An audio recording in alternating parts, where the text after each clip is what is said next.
Welcome back. The Jackson Hole Hillclimb was a couple weeks ago, and in case you missed it, well, it didn't go quite to plan.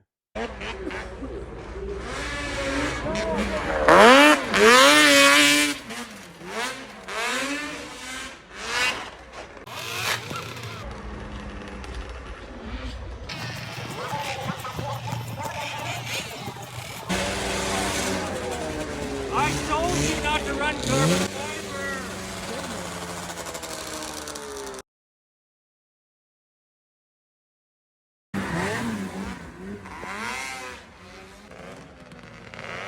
Might be too soon, but I told him not to run carbon fiber. Yeah, it's too soon. I'm still heartbroken. Oh, just walk away. Walk of shame.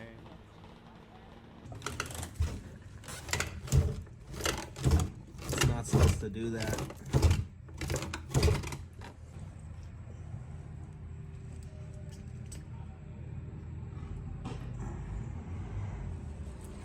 Rest of this sled was solid.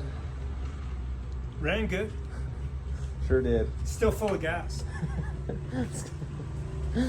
Before I went, my dad told me, take it easy on the jumps. I don't want you to break a chain. Well, I didn't.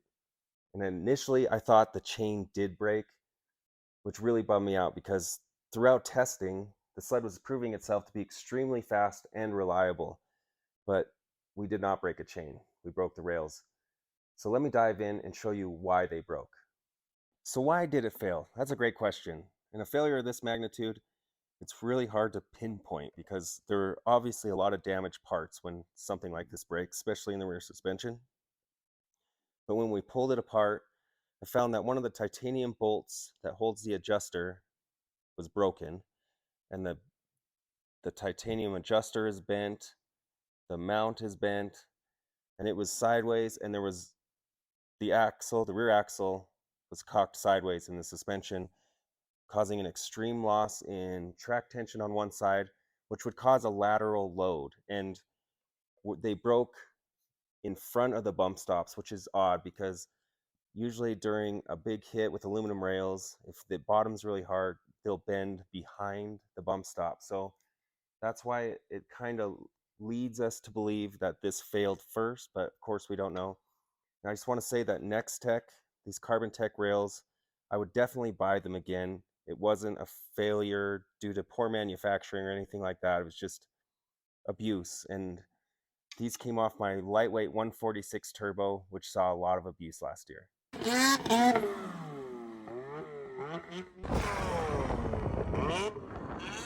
There was a lot of that, a lot of jumping, smashing through creek bottoms wide open.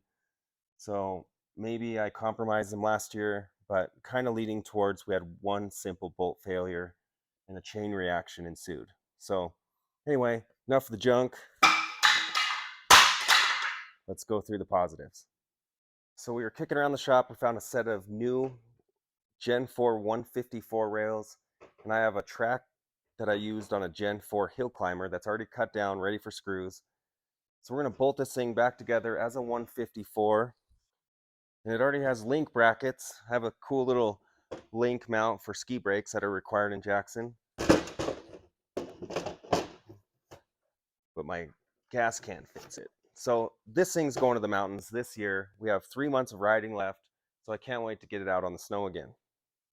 So we're going to spend the next couple weeks getting this thing ready to rip in the mountains. Hopefully we can get Jay and Blaine to bring theirs out and have a good day filming on some vintage Ski-Doo revs. That'd be a lot of fun. But should we stop there?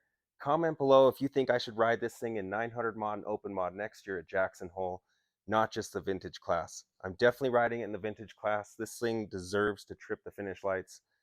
That's my goal next year. But if you guys think I should ride this thing in the big class, let me know. Thanks for watching.